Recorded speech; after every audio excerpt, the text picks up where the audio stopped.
kapamilya, sa oras nating 4 minutes before 5 p.m. Talaga nga naman, ang ika nga kanina pa inaabang-abangan ng mga Daryl Natics sa wakas. Makakausap na natin. Magandang hapon sa'yo, Daryl Ong in the house! Good afternoon! Tama nga yung sinabi ni Michael. Si Mr. Biceps. Ano lang yan, may kutsyon dyan. May kutsyon. Akala ko nakagat ng lamok na maga. Ayan. Kumusta ka, Daryl? Okay naman. Gusto ko palang batiin lahat ng mga kamorkada na nakikinig. And for Daryl Natics, saka special thanks kay Jaden Publicist. Yung mga Otwolistas, mga Jaden. Oh, yes. Sumusuporta rin sa akin. So, thank you guys. Salamat. Grabe, at kanina pa nga, sabi ko, literal, nasusunog na yung Twitter ko. Nasusunog na? Sa dami ng mga alerts, ng mentions na, tutok na, Daryl Natics and Daryl Ong's up next, no, di ba? At meron pa talagang Only You by Daryl Ong sa MOR. Kanina pa sila nag-aabang. So magandang hapon sa inyo. Alright, so ito ang iyong latest. Yes, from my solo album. Ito yung third single, Only You. Yes. Actually, ako nagsulat nitong kanta na to. Ikaw ang gumawa nito? Yep. Dedicated para kay? Sa mga supporters. Yan! Siyempre! Hindi, kasi mahirap. Single tayo ngayon eh. So wala. Gustuin ko man na may pag-dedicatean yan na specific na person. So sa ngayon wala. So actually, Daryl, sa lahat ng ating mga, pwede ko na sabihin siguro, very safe, sa lahat ng ating mga kapamilya singers, parang ikaw yung pinaka laging naririnig sa araw-araw, sa radyo, sa TV.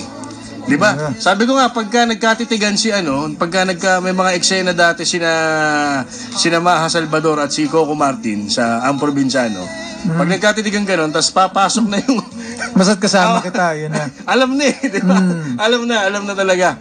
At syempre, sa radyo, lagi pa rin nga nare-request yung mga katamo. Well, sa ating MOR Bigatin, I don't know if you're aware, siguro over the past few weeks, siguro may a good 4 or 5 weeks, yung Stay, tsaka yung Minamahal pa rin ako, naglaro lang yan sa number 2 and number 3. Oo nga eh. Palitan lang sila. Ang kasama mo lang sa top 3, Little Mix.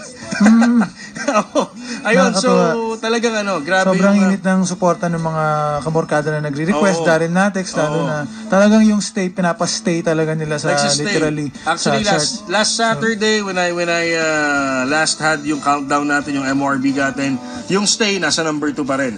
Si Minamahal, kung kailan nga nakikinig pa si Kuya Ronnie Azor, sabi nga, sayang kasi number 3 the previous week, tas netong last week, number 5. Pero sabi ko nga, kakarera ulit yan. Nandun pa rin. So that goes to show talaga na iba yung talent, kasi hindi naman natin pwedeng sabihin na parang ito'y brigada boto, gano'n. Hindi. I mean, all our listeners, nasa loob ng fans club mo or nasa labas, talagang na-appreciate yung music mo. Thank you, salamat. Ayun. So itong Only You, sabi mo nga the third single out of your album. Kailan mo ito nasulat? Matagal na. Before pa nag-start i-produce yung album, nasulat ko to. Actually, itong kanta na to, tungkol siya sa parang na-meet niya yung babae, tapos sobrang nagandahan siya, pero wala nang time na magkita sila ulit. So nag-hope siya na sana magkaroon ng chance na magkita sila ulit. Maybe magkaroon ng something, bagong kwento between the two of them. Tapos nangyari nga. So parang kumbaga present na ngayon, naglo-look back siya dun sa mga time na nag-ano pa lang siya, wini-wish pa lang niya na sana mangyari. Umaasa lang siya. Tapos ngayon sila na, parang ganun. Galing. So medyo happy note. Happy. Actually, tunog siya, tunog jingle ng commercial ng toothpaste. Ayun nga. Diba? Naisip ko kanina. Ako rin nung na-produce na yan, na-record ko na, sabi ko, parang pang commercial ng toothpaste So, feeling ko, yung mga makikinig, ganoon din ng parang impression. Ayan, so yung mga nakikinig po sa atin ngayon ng mga kumpanya ng toothpaste, gusto nyo na pong makapag-negosasyon sa Star Music at kay Daniel. Di ba, may tie-up ka agad. Kasi unang-unang beses maririnig on FM radio. Ayan, so bago natin pakawalan si Daryl, pakinggan na muna natin ng buo etong kantang Only You, as he said, siya mismo po sumulat nito. At oo nga talaga, yung panimula pa lang. Pang commercial. Pakinggan natin mga kapamilya. Girl, saw your face, all I could do was to wish for the day that we will meet again, and maybe something new could begin. Ooh, girl, who would have thought that it would come true? It seems unreal I found my way to you, 'cause you were only in my dreams. Now I'm saying these words to you. The scent of your hair, the touch of your skin makes my world end and my life begin. Listen to me when I say these words are true. Waited all my life to be right here with you. No one in this world could make me feel this way. Only you. Only you.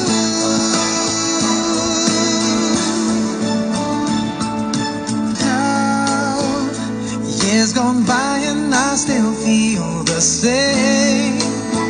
This heart of mine will always beat your name, and forever I'll be here beside you, sharing the laughter and pain.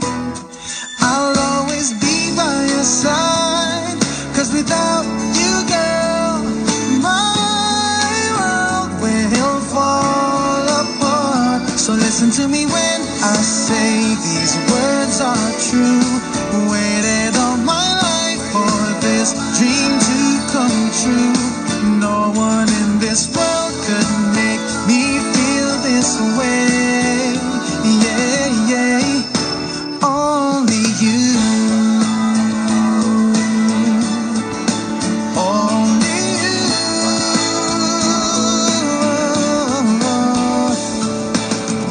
Only you can make me feel brand new. Make me forget the things that I've been through. I wish you knew how much I'm thankful that I found you.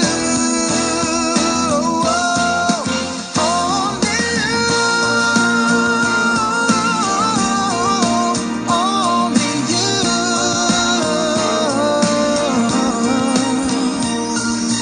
Girl, every time that I see your face and taste your lips and feel your warm embrace, I knew you were the one that I would live and die for. Give my everything to